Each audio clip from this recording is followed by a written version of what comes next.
Anti Pakistan ہیں وہ لوگ، مبنی ہندوتوا کو آگے بڑھاتے ہیں، اور انہی لوگوں نے آ کر اس کہتے ہیں نا ایک تعلقات جو بہتر ہو سکتے تھے اس کو یہاں تک پہنچایا ہے۔ پھر کشمیر میں جو کچھ انہوں نے کیا 2019 میں، جس طریقے سے ان کے حقوق مزید سلب کیے، تو اس میں ان کی جماعت کا بڑا رول ہے، اس RSS کا بڑا رول ہے، اس کا انفلوئنس بہت ہے۔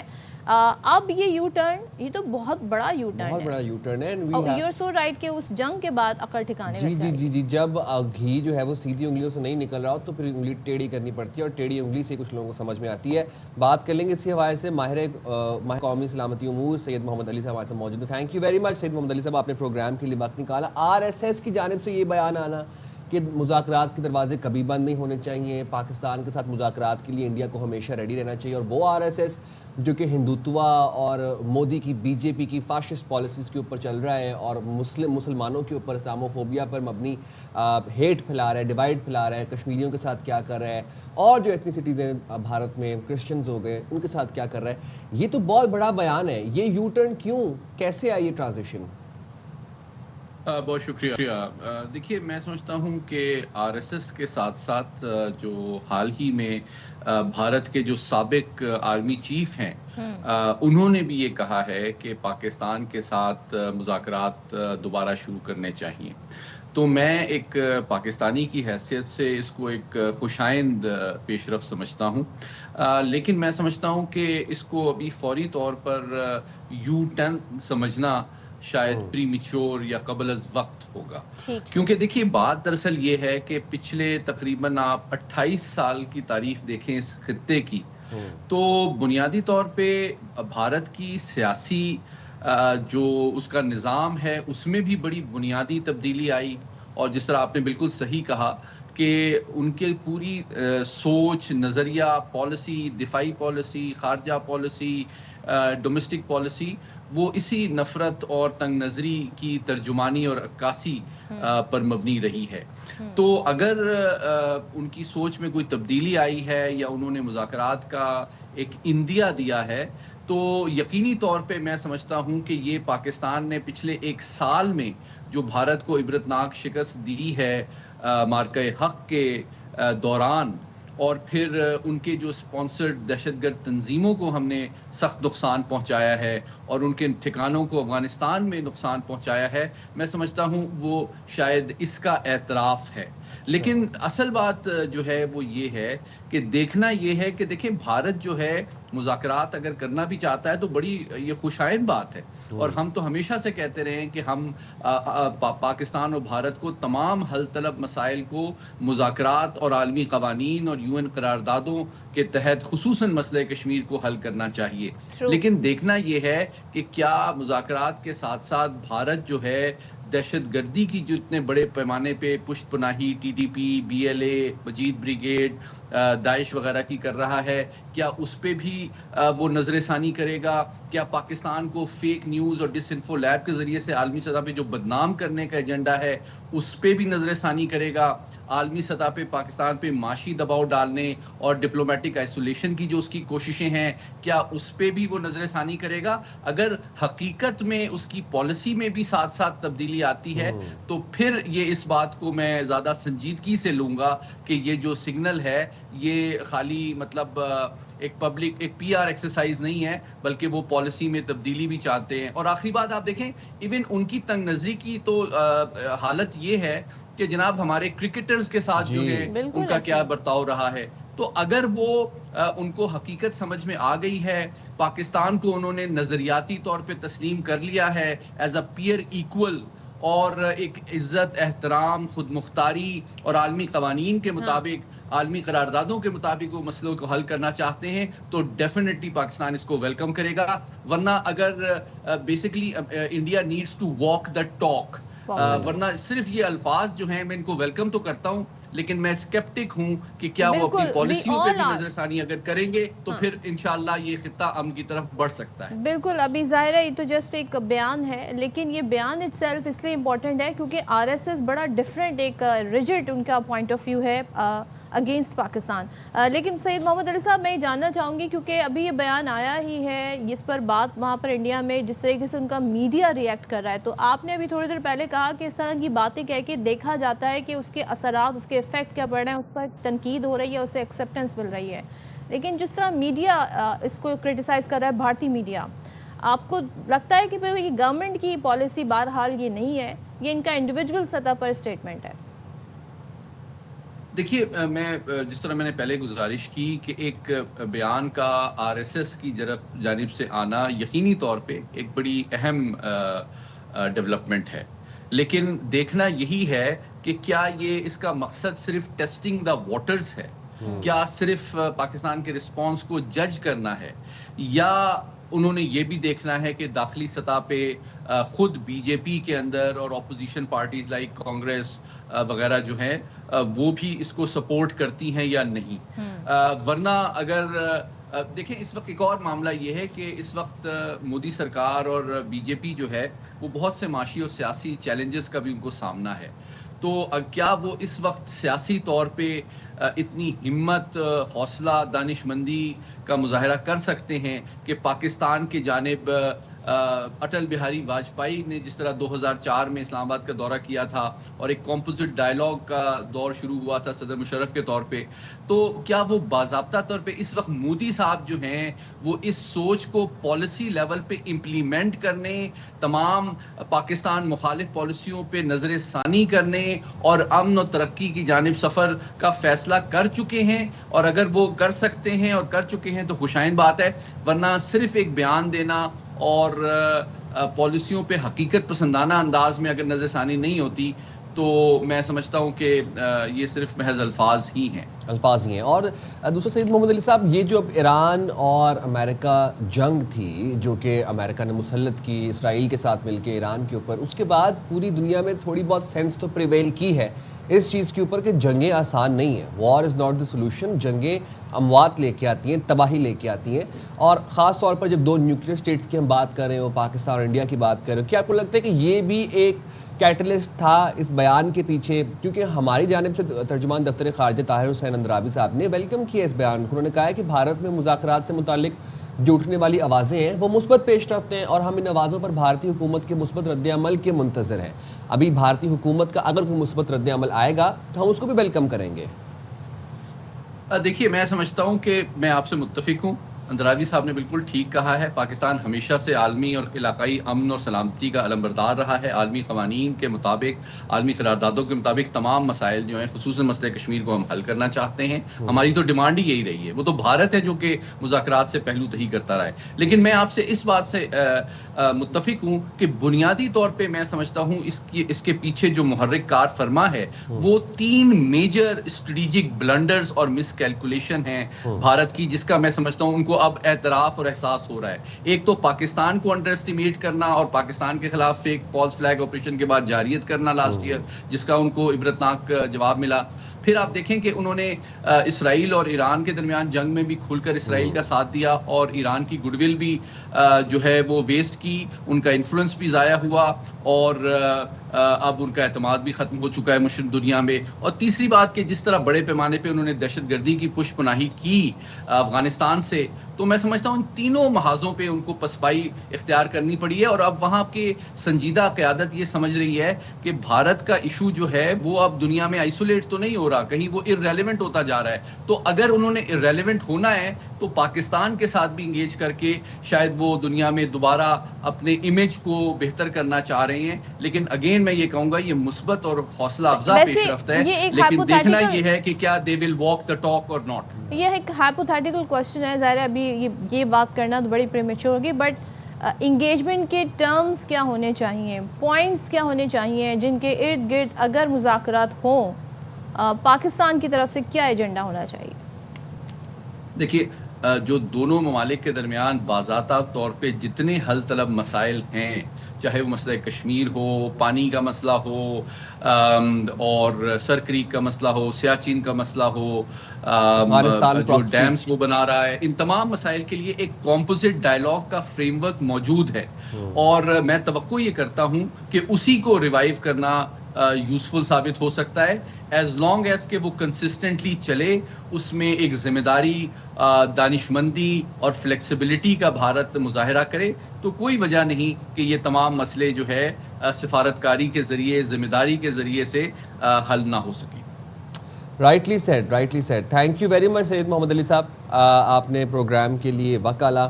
تو جناب یہی تو تھی انٹرنیشنل کچھ صورتحال جو کہ ہم آپ کے ڈسکس کر رہے تھے. But since we talking about Pakistan, تو پاکستان میں انٹرنلی اب کیا چل رہا ہے؟ 28ویں آئینی ترمیم کی بازگشت ہے. کل ہم نے آپ کو اس کے حوالے سے ایک ذرا کچھ سٹوریز ہی بتائی تھیں. اب کل بڑی مکسڈ خبریں تھیں، کیونکہ کل تک نو بڈی واز شیور کہ بھائی 28ویں آئینی ترمیم، کیونکہ اس سے پہلے میں دانیال چودھری صاحب جو ہیں پاکستان مسلم لیگ نون کے، ان کا بیان دیکھ رہی تھی. انہوں نے کہا بہت سارے ایشوز ہیں جو حل طلب ہیں، بٹ ابھی ایسی کوئی اتنی جلدی نہیں ہے. لیکن ہمیں بڑی متحرک معاملات نظر آ رہے ہیں، خاص طور پہ جب ہم بات کریں وزیر اعظم شہباز شریف نے، آپ کو یاد ہوگا غالباً 2 دن پہلے کی بات ہے، صدر آصف علی زرداری سے ملاقات بھی کی تھی. اس کے بعد ہم یہ دیکھ رہے ہیں یہ ترمیم کے حوالے سے ظاہر ارد گرد سے آوازیں آنا شروع ہو گئیں. ان خبروں نے پھر زور پکڑا، اور اگر ہم مجوزہ آئینی ترمیم اور بعض قوانین کے حوالے سے سنیں تو کہا جا رہا ہے کہ ان میں تبدیلیوں کی ضرورت ہے. اب 3 سے 4 مسودے، میں نہیں کہہ رہی، یہ ذرائع سے بات آ رہی ہے کہ 3 سے 4 مسودے تیار کیے گئے ہیں. اور سب سے اہم مسئلہ جو اس میں ڈسکس ہوگا وہ NFC ایوارڈ کے ساتھ ساتھ نہروں کا معاملہ بھی ہے. اور یہ جو 2 اہم ایشو ہیں، یہ بڑے کور ایشو ہیں.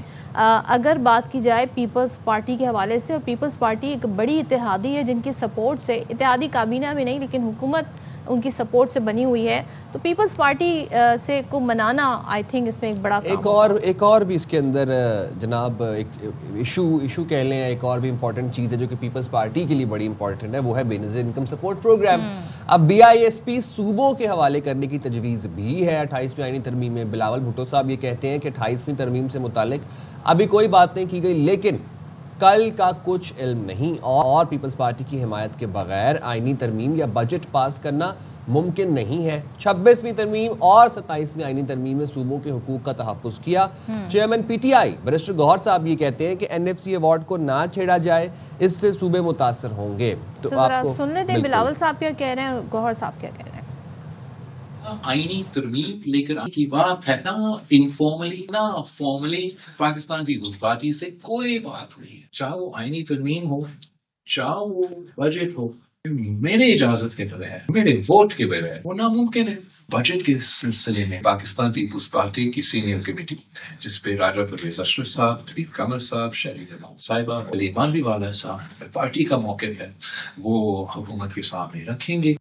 26ویں ترمیم اور 27ویں ترمیم پہلے سے متنازع ہیں. اب اگر ایسی لیجسلیشن کی جائے جو متنازع ہوگی، اس وقت ملک متحمل نہیں ہو سکتا. آپ کبھی بھی آئینی ترامیم نہیں کرتے جب تک آپ کے ساتھ سارے پارٹی آن بورڈ نہ ہو. تحریک انصاف کا موقف وہی ہوگا جو پبلک کا موقف ہے، اور ہم موقف یہی ہے کہ مزید آپ آئینی ترامیم نہ کریں. 28ویں ترمیم میں جس طریقے سے NFC کو اگر آپ چینج کریں گے، پہلے صوبے بڑے افیکٹ ہو چکے ہیں. آئی ایم ویری سرپرائز کہ PTI ادھر ہم آواز نظر آ رہی ہے پیپلز پارٹی کے NFC کے معاملے پر. بٹ یہ کل ہم نے کچھ جو مناظر دیکھے، کل بلاول صاحب کو کافی غصے میں لگ رہے تھے، ہمیں کسی بات پہ نالاں تھے شاید، ان کی ذرا انہوں نے ڈانٹ بھی دیا شازیہ مری صاحبہ کو، کیونکہ انہوں نے بیچ میں انٹرپٹ کر دیا تھا. شازیہ مری صاحبہ نے انہیں انٹرپٹ کیا، لیکن پھر بلاول صاحب نے انہیں روکا. پھر شازیہ مری صاحبہ نے اپولوجائز بھی کیا، بٹ بلاول صاحب کافی غصے میں نظر آ رہے تھے. اب لوگ، آپ کو تو پتہ ہے سوشل میڈیا کا دور ہے، تو کافی گردش کر رہی ہے وہ ویڈیو، بہت اس کو وائرل کیا ہوا ہے، لوگوں نے اپنے اپنے کامنٹس کا بھی اظہار کر رہے ہیں. چلیں جی، تو ہم آگے بڑھتے ہیں، بات کرتے ہیں، ذرا حکومت کا موقف جان لیتے ہیں. سینیٹر عفنان اللہ ہمارے ساتھ موجود ہیں. Thank you so much Afnan time دینے کے لیے. 27ویں ترمیم کی کہتے ہیں نا، ابھی لوگ اس کو پروسیس نہیں کر پا رہے. میں پولیٹیشنز کی بات کر رہی ہوں، اس کو پروسیس نہیں کر پا رہے ہیں. اس پر ابھی تک بہت سے ہلکے اس حوالے سے تنقید بھی کر رہے ہیں، ظاہر ہے لے کے جس طریقے سے وہ معاملات طے ہوئے تھے. اب 28ویں ترمیم کو لانے کا موڈ ہے، تو ویسے آپ لوگوں کے ارادے ہیں کیا؟ ذرا کلیئرلی بتا دیں تاکہ یہ جو ادھر ادھر سے لیفٹ رائٹ سے جو خبریں آتی ہیں پھر وہ تھم جائیں، پھر ایک آفیشیل ورژن آ جائے. جی بسم اللہ الرحمن الرحیم. دیکھیں کہ کچھ ایسے معاملات ہیں جن کے اوپر حکومت میں یہ سوچ پائی جاتی ہے کہ ان چیزوں کو تبدیل کیا جائے، جس کے اندر NFC ایوارڈ سے متعلق کچھ معاملات ہیں. اس کے اندر جو ہے وہ صوبوں سے جو اختیارات ہیں ان کی مزید ڈیلیگیشن لوکل باڈی کے لیول پہ ہے، اس کی بات. اور مختلف جو ہے وہ معاملات ہیں جن کے اوپر بات چیت چل رہی ہے، لیکن ابھی کوئی حتمی معاملہ نہیں ہوا. ابھی یہ ایک انیشل فیزز میں ہے، اور جب تک اس کے اوپر تمام پارلیمانی لیڈر اور بڑی پارٹیاں ایگری نہیں کر جاتی اس وقت تک جو ہے اس کو یہ آپ سمجھ لیں ڈرافٹ فارم میں معاملہ. افنان صاحب، بلاول بھٹو بھی کہتے ہیں کہ 28ویں آئینی ترمیم کے لیے حکومت نے ابھی تک کوئی بات نہیں کی، اور پیپلز پارٹی کے بغیر یہ جو ترمیم ہے 28ویں آئینی ترمیم یہ منظور بھی نہیں ہو سکتی. کیا پیپلز پارٹی کے ساتھ پسے پردہ بیک ڈور کوئی بات چیت، کوئی مذاکرات کیے جا رہے ہیں؟ یہ بالکل بلاول بھٹو صاحب نے ٹھیک فرمایا کہ ان کی مدد کے بغیر جو ہے وہ 28ویں آئینی ترمیم لانا جو ہے وہ ممکن نہیں ہوگا، اور اسی سلسلے میں جو ہے وہ جو بھی معاملہ ہوگا اس کے اندر ہم پیپلز پارٹی کو مشاورت میں رکھیں گے اور ان کو اعتماد میں لے کے آگے چلیں گے. اچھا، اس میں بہت سارے انتظامی معاملات کے حوالے سے بات ہو رہی ہے کہ جو ڈرافٹ ہے اس میں جو چینجز آنی ہے، اب جیسے کہ ہم بات کر لیں NFC ایوارڈ کی بات کر لیں، یا صوبوں سے متعلق جو ایک خبر آ رہی ہے کہ اس پر بھی بات ہو سکتی ہے، تو کیا حکومت بجٹ سے پہلے، کیونکہ ظاہر ہے بجٹ میں بہت ساری ایلوکیشنز کرنی ہوتی ہیں، بجٹ کو پورا ڈسٹریبیوٹ بھی کرنا ہوتا ہے کہ کیسے ہوگا یہ، تو کیا بجٹ سے پہلے ہی ترمیم منظور کرے گی تاکہ بجٹ میں اسی حساب سے پھر وزارتیں اور دیگر معاملات جو ہیں ان کے لیے رقم مختص کی جائے؟ دیکھیں، اس کے اندر کچھ معاملات ہیں ایسے کہ اس کے اندر NFC ایوارڈ جو 28 ترمیم کے بعد ہوا، اس کے اندر جو ڈسٹریبیوشن آف ویلتھ ہے اس کی وجہ سے وفاق اپنا جو بجٹ ہے اس کو بیلنس نہیں کر پاتی، اور ڈیفیسٹ جو ہے اس کے اندر آ جاتا ہے، کیونکہ صوبوں کو حصہ دینے کے بعد پیسے اتنے بچتے نہیں ہیں کہ آپ انٹرسٹ پے کریں اور دفاع کا بھی کریں، پھر بے نظیر انکم سپورٹ پروگرام ہے، پھر وفاقی حکومت کو بھی چلانا ہے. یہ تمام چیزیں جو ہیں وہ ظاہر ہے ایک اس کی وجہ سے کنسسٹنٹ طور پہ ایک بجٹ ڈیفیسٹ آ رہا ہے اور آپ کے لونز بڑھتے جا رہے ہیں. تو ظاہر ہے اب یہ کوئی پروڈنٹ طریقہ نہیں ہے ملک کو چلانے کا. ہونا تو اصولی طور پہ یہی چاہیے کہ ہمیں اپنے ڈیفیسٹ کم کریں، اور جتنے ہمارے کم سے کم ڈیفیسٹ ہو اور جو ہماری آمدنی ہو اسی کے اندر اپنا گزارا کریں. لیکن یہ مسئلہ اس وقت تک حل نہیں ہوگا جب تک تمام صوبے اس کے اوپر بیٹھ کے کسی چیز پہ ایگری نہیں کریں گے. ہم ضرور امید کرتے ہیں کہ یہ مسئلہ ہم اپنے تمام اتحادیوں کے سامنے رکھیں گے، اور پھر جو بھی باہمی مشاورت سے معاملہ ہوا اس کو آگے لے کے چلیں گے. افنان صاحب، NFC ایوارڈ پہ نظر ثانی کیوں ضروری ہے، جبکہ ہمیں یہ پتہ ہے کہ پیپلز پارٹی ایک ریجڈ سٹانس رکھتی ہے NFC ایوارڈ پہ شروع سے ہی، تو کیسے منایا جائے گا پیپلز پارٹی کو؟ آپ کو لگتا ہے کہ یہ کوئی ایزی ٹاسک ہوگا؟ دیکھیے، پیپلز پارٹی جو ہے ان کا موقف اس میں بالکل ہے، اور ان کا موقف یہی ہے کہ وہ نہیں چاہتے کہ صوبوں کا حصہ جو ہے وہ کسی طور پہ بھی کم کیا جائے. وفاق جو ہے اس کو اپنے ذرائع بڑھانے پڑیں گے، مگر اس میں پرابلم صرف یہ آتی ہے کہ اب ہو یہ رہا ہے کہ جو صوبے ہیں وہ امیر ہو گئے ہیں، وفاق غریب ہو گیا ہے، اور کنٹینیوسلی جو ہے اس کی وجہ سے بجٹ جو ہے وہ ڈیفیسٹ کے اندر جا رہا ہے، اور اس ڈیفیسٹ کو پورا کرنے کا کوئی طریقہ نہیں ہے سوائے اس کے کہ آپ جو ہے وہ اور لون لیں، اور پھر جب آپ اور لون لیتے ہیں تو بیسکلی آپ انفلیشن آتی ہے، اور اس کی وجہ سے آپ ذرا اور معاملات آپ خراب ہوتے ہیں. تو ان چیزوں کو ذرا اگر ہم نے اس کا کوئی فکس ڈھونڈنا ہے تو تبھی ہو سکتا ہے جب اس کے اوپر کوئی ایک ایسا سولوشن لایا جائے جس کی وجہ سے فسکل پروڈنٹ ہو ہمارا. یہ نہ ہو کہ ہم جو ہے وہ قرضے لے لے کے اپنے ملک کے نظام کو چلاتے رہیں. تو اس کے لیے جو ہے ہم چاہ رہے ہیں کہ ہم تمام میجر اسٹیک ہولڈرس کو اس کے اوپر آن بورڈ کریں اور اس معاملے کو آگے لے کے چلیں. ٹھیک ہے، تھینک یو سو مچ افنان اللہ صاحب. سینیٹر افنان ہمارے ساتھ تھے. بھائی حکومت مجھے لگتا ہے تیار ہے، بس پیپلز پارٹی کو بنانا باقی ہے. تو جناب ہم بھی تیار ہیں، لیکن ایک بریک کے لیے حاضر ہوں گے. بریک کے بعد اسٹے دے ود اس.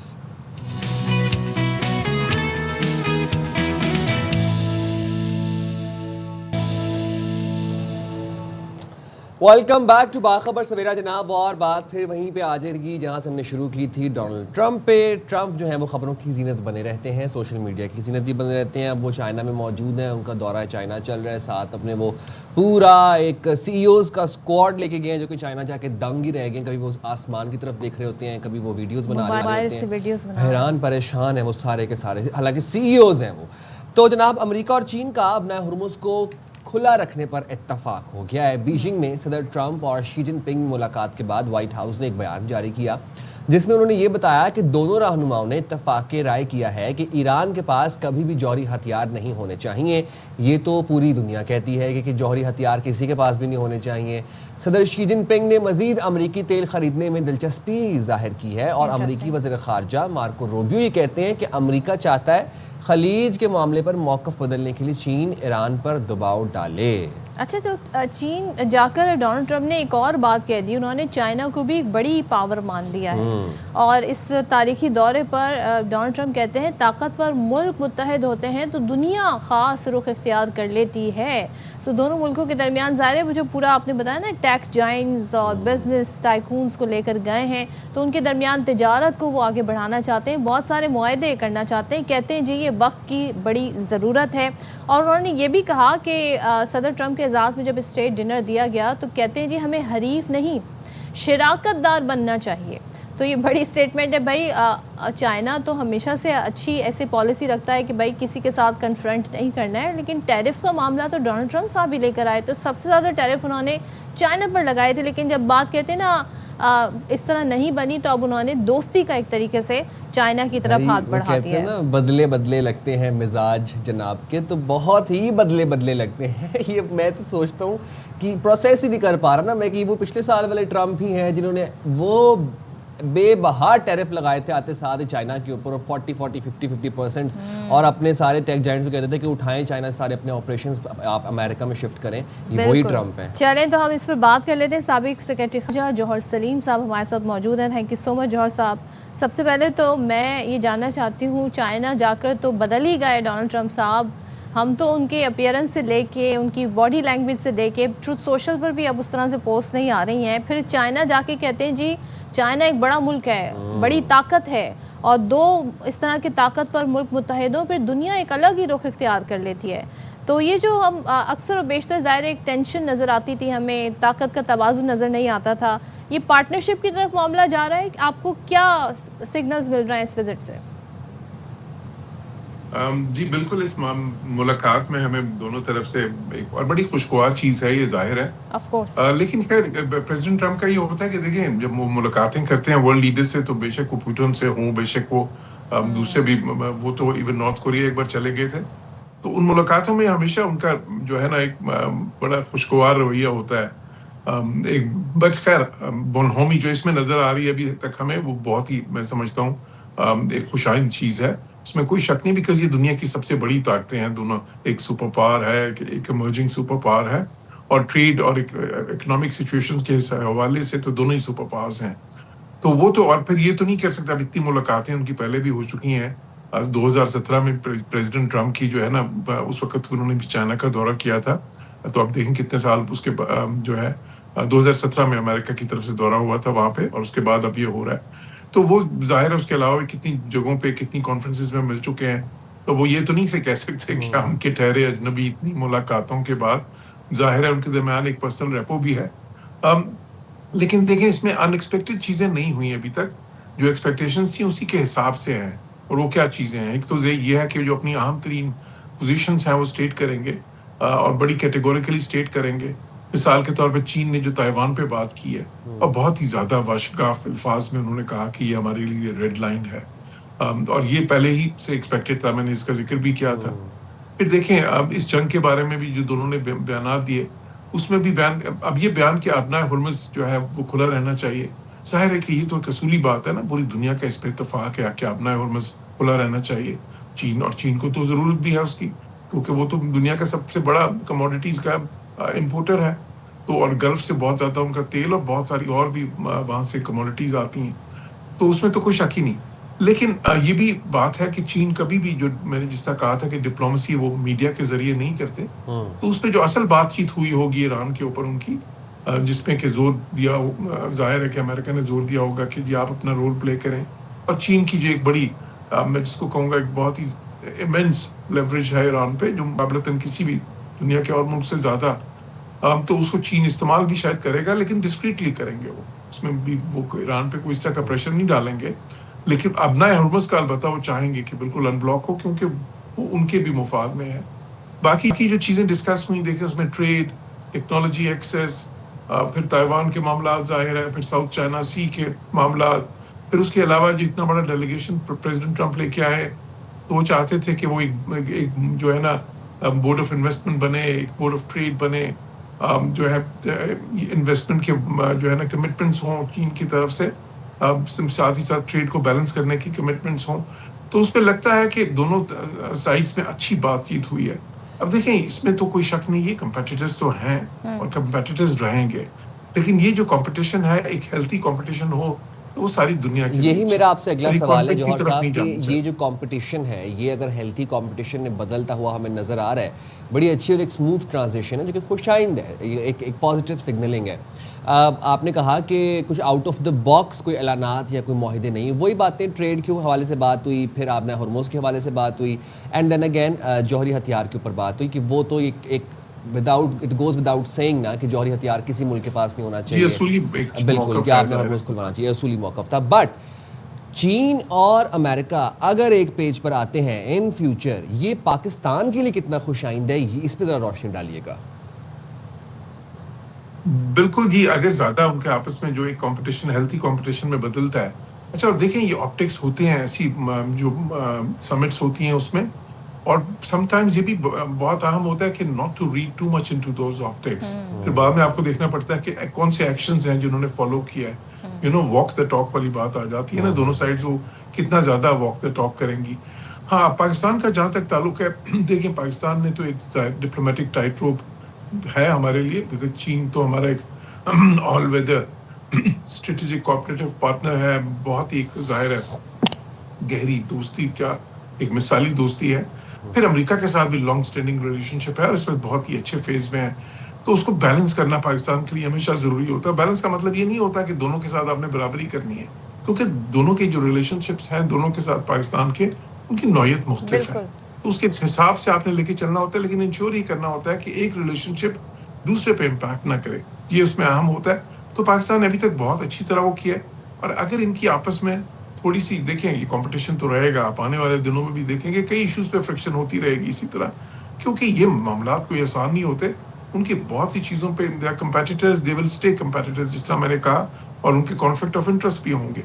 لیکن یہ اچھا ہے کہ وہ جو ایک تو بہت اچھا ہے کہ آپس میں ان کی جو کمیونیکیشن ہے اس ہائیسٹ لیول پہ وہ چلے. پھر بہت جب معاملات ڈسکس ہوتے ہیں تو اس میں تھوڑی بہت آپ کی پوزیشنز نزدیک بھی آتی ہیں. ایسے ہی ہے. اور پھر پاکستان دیکھیں, پاکستان تو وہ ملک ہے جس نے ان کی دوستی کرائی تھی 1971 میں. پاکستان اس سے پہلے تو یہ آپس میں ان کے ڈپلومیٹک ریلیشنز بھی نہیں تھے. پاکستان نے 71 میں اس میں بہت ہی اہم رول پلے کیا تھا. تو پاکستان تو ظاہر ہے کہ یہ ہمیشہ ہی چاہتا ہے کہ وہ ان کے درمیان ایک برج کا کردار جو ہے پہلے بھی کیا ہے, وہ کردار پاکستان نے ادا ابھی بھی کرتا رہے.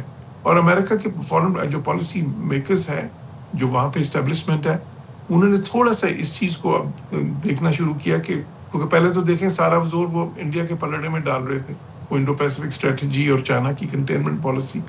لیکن ابھی وہاں پہ ایک اویئرنیس یہ بھی آئی ہے کہ دیکھیں بالکل ہی چائنا کو کنٹین کرنے کے چکر میں ہم کوئی بہت ہی زیادہ ایک کانفلکٹ کریٹ نہ کر لیں. تو ہمیں تھوڑا سا جو ہے نا اس پالیسی کو بھی اس طرح رکھنا ہے کہ بالکل ہی وہ ریلیشن شپ جو ہے اس کو اسٹرینگولیٹ نہ کرتے, اور اس میں وہ پاکستان کا رول بھی اہم دیکھتے ہیں آنے والے دنوں میں بھی. تو میں سمجھتا ہوں کہ پاکستان کے لیے ایک سفارتی چیلنج بھی ہوگا, لیکن اس میں بہت ساری اپرچونٹیز بھی ہوں گی. ٹھیک ہے, تھینک یو سو مچ جوہر سلیم صاحب, بہت شکریہ. ڈونلڈ ٹرمپ کا دورہ چین جاری ہے, اس متعلق ہم تو یہ جو آپٹکس ہیں بڑے اچھے ہیں, لیکن وہی واک دا ٹاک والی بات ہوتی ہے. تو جب یہ معاہدے یا کوئی حتمی شکل سامنے آئے گی, بالخصوص جو ایران سے ریلیٹڈ معاملات ہیں, لیٹس سی کہ اس میں کیا ہوتا ہے. ہم لیں گے چھوٹی سی بریک, حاضر ہوں گے بریک کے بعد. اسٹے دیئر ود اس.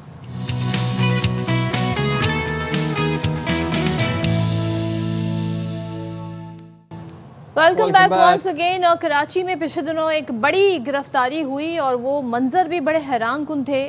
خاتون کی بات ہو رہی ہے, انمول عرف پنکی کی, اور جو ہم نے ان کو جس طریقے سے واک کرتے ہوئے دیکھا عدالت میں جاتے ہوئے, ایسا لگ رہا تھا پیچھے پولیس ہے, آگے وہ جا رہی ہیں, ان کو لگ رہا تھا پروٹوکول دیا جا رہا ہے. اب انکشافات نئے سامنے آ رہے ہیں اس کیس کے حوالے سے.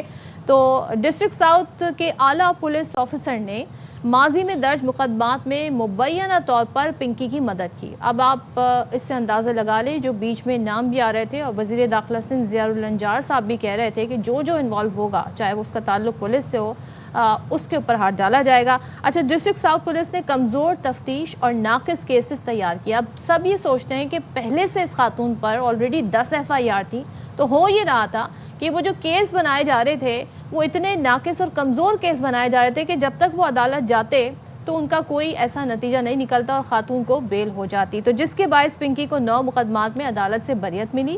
اور ماضی میں پنکی کے رائڈرز بھی گرفتار ہوئے، لیکن کمزور کیسز ان پر بھی بنائے گئے اور وہ رائڈرز بھی رہا ہوتے گئے، اور اسی طریقے سے پنکی جو ہے وہ ہر بار بچتی رہی۔ اچھا، اب آپ پنکی کی الرٹنس چیک کریں کہ پنکی نے گرفتاری سے قبل اپنے ہاتھوں پر تیزاب ڈال کے اپنے دونوں ہاتھوں کے فنگر پرنٹس مٹا دیے تھے، تاکہ کسی قسم کا، آپ کو پتہ ہے کہ پولیس ریکارڈ کے لیے فنگر پرنٹس بڑے امپورٹنٹ ہوتے ہیں، بائیو میٹرک کے لیے یا شناخت کے لیے یا فورینزک کے لیے بڑے امپورٹنٹ۔ اس نے پہلے تیزاب ڈال کے اپنے فنگر پرنٹس مٹا دیے تھے۔ پنکی کی پیشی میں جلد بازی کے معاملے پر ساؤتھ زون کے ایک اعلیٰ پولیس افسر کا نام بھی سامنے آیا ہے۔ ANF کے اب ذرا بات کر لیتے ہیں۔ ANF انسپیکٹر احسان نے کوکین کوئن جو کہ پنکی ہے، اس کے بھائی ناصر کو کئی بار حراست میں لیا، لیکن مبینہ طور پر رشوت لے کر چھوڑ دیا۔ ملزمہ کے مطابق ANF اہلکاروں کو تقریباً 1 کروڑ 5 لاکھ روپے تک رشوت دے چکی ہوں۔ ملزمہ نے بتایا کہ سابق شوہر رانا ناصر کے بھائی رانا منصور ایڈوکیٹ اور رانا شہروز عرف سلطان کراچی میں منشیات کے کاروبار سے وابستہ ہیں، اور رانا ناصر منشیات وکلا کے دفاتر اور چیمبرز میں رکھتا تھا۔ یہ بات کریے اپنے فرسٹ شوہر کی، جس نے مبینہ طور پر جو اس کو اس فیلڈ میں لے کے آیا تھا اور جو کہ کوکین کا کام کرتا تھا، اور بھائی بھی، پوری فیملی بھی آپ دیکھیں کہ اس میں ملوث ہے۔ اچھا، ملزمہ نے یہ بھی انکشاف کیا کہ درخشاں، گزری، بورڈ بیسن تھانوں میں لاکھوں روپے رشوت دی جاتی رہی ہے۔ سو یہ رشوت دی جاتی رہی اور اس کے بعد ہم نے دیکھا کہ یہ اپنے کیسز سے بری ہوتی گئی۔ تو مزید کیا انکشافات ہیں اور اس بار کیسا کیس بنایا گیا ہے، اس پر بھی سوال اٹھتے ہیں۔ پھر نذیر شاہ نمائندہ خصوصی ہمارے ساتھ، ان سے بات کرتے ہیں۔ نذیر، ذرا بتائیے گا، اب تو بہت سارے انکشافات آئے، ساؤتھ ڈسٹرکٹ پولیس جو ہے اس کے اوپر بڑے سوال اٹھ رہے ہیں، تو یہ تحقیقات کے دائرے میں آئیں گے پھر؟ دیکھیں صدف، جو تحقیقات کا عمل ہے وہ تو جاری ہے، اور یہ جس سطح پر اس پورے کیس کو مانیٹر کیا جا رہا ہے، تو کوئی بھی شخص جو اس میں ملوث ہوگا وہ بچ نہیں سکتا۔ جس نے غفلت کی ہوگی اس کے خلاف بھی کارروائی کی جائے گی، اور جو انکشافات اب 3 سے 4 دن کے بعد اس کے سامنے آ رہے ہیں، تو ہم نے پہلے ہی دن جب اسی باخبر سویرا میں جب اپنے ناظرین کو بتایا تھا، تو اس وقت چونکہ ہمارے پاس پیپر موجود نہیں تھا، لیکن ہم نے اسی احسان کے بارے میں بھی بتایا تھا، اور دیگر تمام چیزیں جو ہم نے پہلے دن ناظرین کو بتائی تھی، وہ اب تمام چیزیں ثبوتوں کی صورت میں سامنے آنا شروع ہو چکی ہیں۔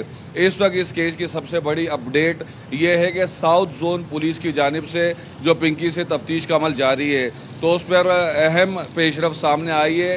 پنکی کی نشاندہی پر آج رات کو اب سے کچھ دیر قبل پہلے تک 2 مقامات پر چھاپے مارے گئے۔ پہلا چھاپا جمشید کوارٹر میں ایک گھر پر مارا گیا، وہاں سے کچھ نہیں ملا۔ دوسرا چھاپا جو پنکی کا ذاتی گھر ہے سچل کے علاقے میں ابوالحسن اسوانی روڈ پر، وہاں پر جب اس کے گھر پر پہنچے تو پولیس کا کہنا ہے کہ پنکی جب ان کو وہاں لے کر گئی تو کمپاؤنڈ میں اس نے آواز دے کر موبائل روکی اور اپنے فلیٹ تک خود لے کر گئی جہاں تالا لگا ہوا تھا، اور سپاہی نے ہتھوڑے کی مدد سے تالا توڑا، اور یہ جب اندر داخل ہوئے تو پنکی کے باتھ روم سے 68 لاکھ مالیت کی کوکین برآمد ہوئی ہے، جو 3 تھیلیوں میں موجود تھی، جس کے مجموعی وزن جو ہے وہ 228 گرام بتایا جا رہا ہے۔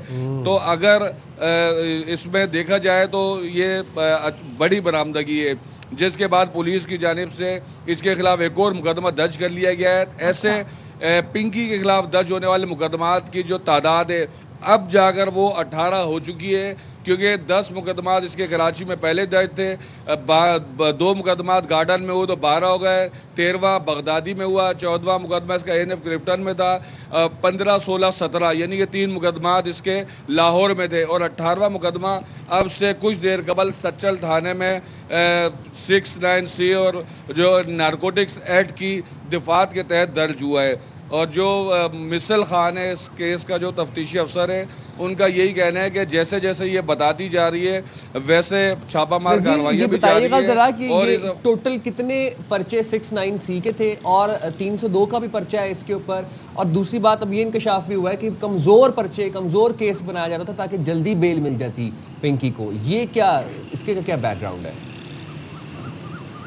دیکھیں اس کے اوپر اگر اوور آل دیکھا جائے تو اس کے اوپر 18 جو مقدمات ہیں تو ان میں تقریباً 17 مقدمات میں اس کے اوپر جو نارکوٹکس ایکٹ ڈالا گیا ہے. ANF کی جو FIR ہے اس میں نارکوٹکس ایکٹ بھی ہے اور اس میں اینٹی منی لانڈرنگ ایکٹ بھی ڈالی گئی ہے. کیونکہ جو ANF کا جو کہنا ہے کہ جب کسی ملزمہ یا ملزم کے خلاف کارروائی کی جاتی ہے منشیات ایکٹ کے تحت غیر قانونی جب وہ کام کرتا ہے تو اس کا بینک اکاؤنٹ چیک کیا جاتا ہے اور ایک اماؤنٹ ہے خاص اماؤنٹ, یعنی کہ لیٹ سپوز اس کے اکاؤنٹ میں 20 سے 25 لاکھ سے اوپر ملے تو اس کو یہ تصور کیا جاتا ہے کہ یہ منی لانڈرنگ ایکٹ ہے تو اس میں وہ سیکشن بھی ڈال دی جاتی ہے تاکہ کیس مزید مضبوط ہو. تو آپ کہہ سکتے ہیں کہ 17 مقدمات میں اس کے منشیات ایکٹ ہے اور اسی ایک مقدمے میں ANF والے میں اینٹی منی لانڈرنگ ایکٹ بھی ہے اور صرف ایک مقدمہ ایسا ہے جس میں 302 کی دفعہ لگائی گئی ہے اور اس میں بھی جو ہے گزشتہ رات اس کی گرفتاری اس کیس میں بھی کر لی گئی تھی.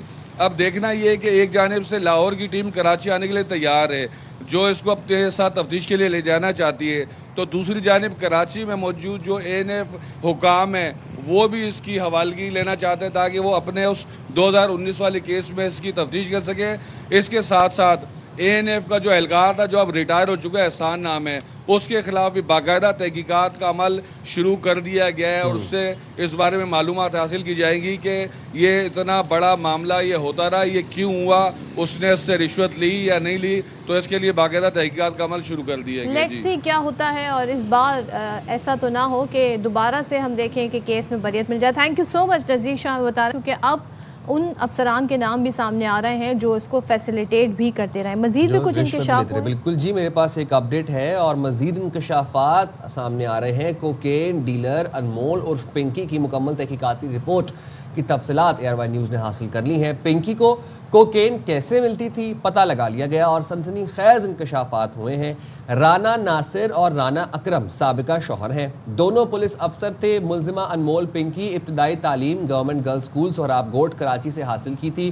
مزید تفصیلات بتائیں گے افضل خان ہمیں اس حوالے سے. افضل بتائے گا اور مزید کیا انکشافات ہوئے پنکی کے حوالے سے؟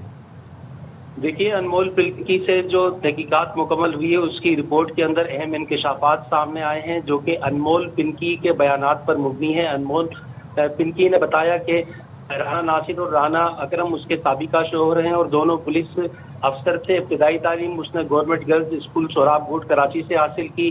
ماڈلنگ اور اداکاری کے شوق میں 2006 میں لاہور شفٹ ہو گئی. انمول پنکی مینار چورنگی پر آشی نامی ایک لڑکی سے ملاقات تھی. بعد میں اسی کے ساتھ رہنے لگی. ماڈلنگ اور اداکاری کے لیے فلموں کے ڈائریکٹرز کے دفاتر جاتی رہی. سابقہ پولیس افسر شوہر رانا ناصر سے ملاقات بھی فلم ڈائریکٹر کے دفتر میں ہوئی تھی اور رانا ناصر نے اسے منشیات فروشی کے گینگ کا حصہ بنایا. رانا ناصر کے ذریعے ہی اس کی ملاقات گروپ ممبر بوبی اور کرن سے ہوئی. بوبی کے کہنے پر رانا ناصر سے طلاق لی. علیحدگی کے بعد منشیات فروشی کا اپنا کام شروع کیا. کرن نامی خاتون نے سیاہ فام افریقی باشندے سے شادی کر رکھی تھی اور کرن کا سیاہ فام افریقی شوہر خالص کوکین پاکستان اسمگل کرتا تھا. 2024 میں CIA لاہور کے ہاتھوں گرفتار ہوئی. CIA لاہور نے گرفتاری کے بعد ان سے 2 گاڑیاں اور 50 لاکھ روپے رشوت لی. یہ پنکی کا الزام ہے.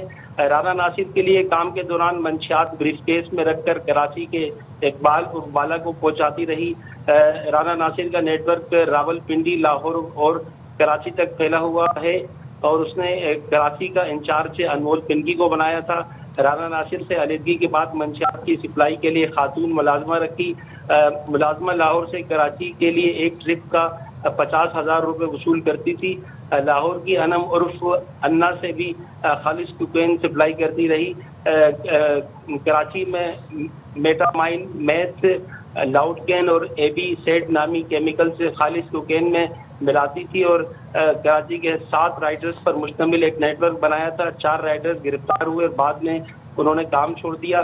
عاقب اور اعزاز اور حمزہ نامی رائڈر اب بھی کام کر رہے ہیں. پیسوں کے لین دین کے لیے سمیر نامی شخص کے نام پر بینک اکاؤنٹ کھولا گیا تھا. کراچی میں گلشن اقبال میں ایزی پیسہ سے جو ہے وہ کسٹمر سے رقم کا لین دین کیا جاتا تھا. جی بہت شکریہ افضل ہمیں ڈیٹیل بتانے کے لیے. اس قدر انکشافات کا سلسلہ. اور اب شروع میں کہا جا رہا تھا جی 1 مین شو ہے, اب یہ 1 مین شو نظر نہیں آ رہا. بہت سارے سہولت کار ہیں, بہت سارے فیسیلیٹیٹر ہیں اور پوری ایک چین, پورا ایک سسٹم ہے جس کے تحت یہ پورا ایک سلسلہ جاری تھا. اور پچھلے دنوں تو ہم نے یہ بھی بتایا تھا کہ پنکی نے اپنا جانشین بھی مقرر کر رکھا ہے. پنکی نے جانشین بھی مقرر کر رکھا تھا. پنکی نے فوڈ ڈیلیوری رائڈرز کی وردیاں باقاعدہ وہ دیتی تھی اپنے رائڈرز کو, اور وہ ایک مخصوص کمپنی کی وردی پہنتے تھے تاکہ ان کو کوئی روک نہ سکے پولیس اہلکار. اور دوسری بات یہ ہے کہ پنکی نے جب یہ دیکھا کہ پنکی جب لاہور سے کراچی ڈیلیور کرتی تھی سامان تو اس کو ایک چکر کا 50,000 دینا پڑتا تھا. پنکی نے سوچا بڑا مجھے مہنگا پڑ رہا ہے, تو پنکی خود ہی کراچی شفٹ ہو گئی اپنے بھائیوں کے ساتھ, اور پھر وہ خود سے ساری ڈیلنگ کرنے لگ گئی کراچی سے لاہور, ٹرانسپورٹیشن بھی خود کرنے لگی. پنجاب میں بھی پولیس چاہتی ہے اس کیس کی تفتیش کرنا, تو یہ مزید کیا ڈیولپمنٹ ہوگی وہ آگے آنے والے دنوں میں پتہ چلیں گی. بریک لیتے ہیں, بریک کے بعد واپس آتے ہیں.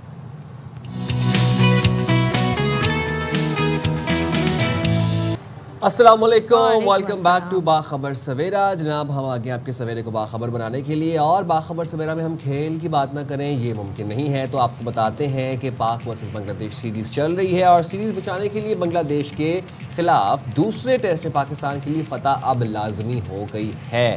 سلیٹ میں بنگلہ دیش کے خلاف فیصلہ کن مارکے کی تیاریاں زور و شور سے جاری ہیں. جناب قومی اسکواڈ نے ڈو اینڈ ڈائی میچ کے لیے کوچز کی نگرانی میں 3 گھنٹے طویل نیٹ پریکٹس کی, جس میں ڈھاکہ ٹیسٹ میں ہونے والی غلطیوں پر قابو پانے اور کمزوریوں کو دور کرنے پر خصوصی توجہ دی گئی.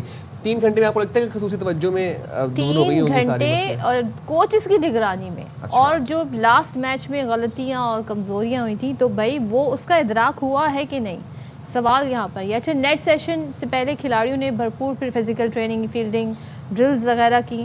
اب بنگلہ دیش سے جو ہمارا لاسٹ میچ تھا 2 ٹیسٹ میچز کی سیریز ہے, تو بنگلہ دیش کو جی 1-0 سے برتری حاصل ہے. اور کل سے جو شروع ہونے والا سلیٹ ٹیسٹ ہے پاکستان کے لیے, یہ اس ٹیسٹ میں واپس آنے کا آخری موقع ہوگا. اور ہم 104 رن سے میچ ہار گئے تھے, اور جس طرح کی ہماری پرفارمنس تھی, پھر وہاں پر پچ کے حوالے سے بھی بہت بات کی جا رہی تھی. تو چلیں جی اب ذرا ہم سلہٹ کی پچ پر بھی بات کر لیتے ہیں کہ وہاں کا کیا حالات و واقعات ہو سکتے ہیں, اور اب جو پریپیئرڈنیس ہے, کیا خامیاں تھیں جن پر قابو پانے کی ضرورت ہے. ہمارے ساتھ اس وقت موجود ہیں سابق ٹیسٹ کرکٹر عبدالرؤف صاحب. Thank you so much Rauf join کرنے کے لیے. ذرا سا بتائیے گا کہ اب پاکستان کے سیریز میں پہلے تو واپسی کے امکانات کتنے ہیں, دوسرے جو اتنی کل ٹریننگ ہوئی, نیٹ پریکٹس ہوئی, اس میں کہا جا رہا ہے جو ہماری خامیاں تھیں, جو کمزوریاں تھیں, ان پر قابو پانے کی کوشش کی. آپ کچھ ہمیں بھی یاد دلا دیں, کیونکہ ہم تو دیکھ رہے ہیں نہ بیٹنگ چلی, نہ بولنگ چلی, نہ فیلڈنگ چلی, اور جو ڈیسیجنس ہے اس پہ بھی بہت سارے سوال تھے, ایون جو سلیکشن ہے اس پہ بہت سارے سوال ہیں. تو اب یہ کیسے واپس آ سکتے ہیں میچ میں؟ دیکھیں بیسیکلی ایشو تو یہ ہے کہ یہ کوئی فرسٹ ٹائم نہیں ہے کہ پاکستان کو بنگلہ دیش نے شکست دی. یا جو آپ کو یاد ہوگا کہ جو بنگلہ دیش پاکستان کے خلاف پاکستان میں ہوم سیریز کھیلا تھا, تو اس میں بھی بنگلہ دیش نے پاکستان کو وائٹ واش کیا تھا. 3 ٹیسٹ میچز میں پاکستان کو شکست ہوئی تھی, اور یہ بہت ہی افسوسناک چیز ہے کہ اب کنزیکٹیو چوتھا ٹیسٹ میچ ہے جس میں پاکستان کو بنگلہ دیش کی ہاتھوں شکست ہوئی ہے. تو اب اپرچونٹی تو ڈیفینیٹ ہوتی ہے کہ ٹیسٹ کرکٹ میں آپ کم بیک کر سکتے ہیں, یا سیکنڈ ٹیسٹ اگر آپ وہ جیتنے میں کامیاب ہوتے ہیں تو آپ کو ایک اور وائٹ واش کا جو سامنا نہیں کرنا پڑے گا, اور ایک سیریز آپ برابر کر سکتے ہیں. مگر اگر اوور آل دیکھا جائے جس طریقے سے ٹیم کی سلیکشن ہوئی ہے تو اس میں بھی مسٹیکس ہیں. آپ کے جو پلیئرز ہیں موسٹلی یہی پلیئرز جو لاسٹ سیریز تھی ان میں کھیلتے رہے ہیں. آپ کے کیپٹن بھی سیم ہیں جن کو کم از کم میرا خیال ہے کہ 15 ٹیسٹ میچز میں شکست ہو چکی ہے. پھر بالرز بھی آپ کے زیادہ تر جو شارٹ فارمیٹ کے بالرز ہیں وہ جو لانگ فارمیٹ ہے ٹیسٹ کرکٹ اس سے ان کی مطابقت نہیں رکھتی ہے. ان کی پیس جو ہے گریجولی بہت زیادہ ڈاؤن ہو چکی ہے. آپ دیکھیں کہ ایون بنگلہ دیش کی ناہید رانا ہے, وہ بہت زیادہ یعنی کہ اٹیکنگ بالر ہے. پاکستان کے بیٹسمین بڑا مشکل کا سامنا ان کے خلاف کھیلنے میں, مگر پاکستان کا کوئی بھی بالر جو ہے وہ اس قابل نہیں ہے کہ بنگلہ دیش جیسے پلیئرز کو بھی وہ مشکلات کا شکار کر سکے. تو ایک تو یہ سلیکشن کے پرابلمز ہیں.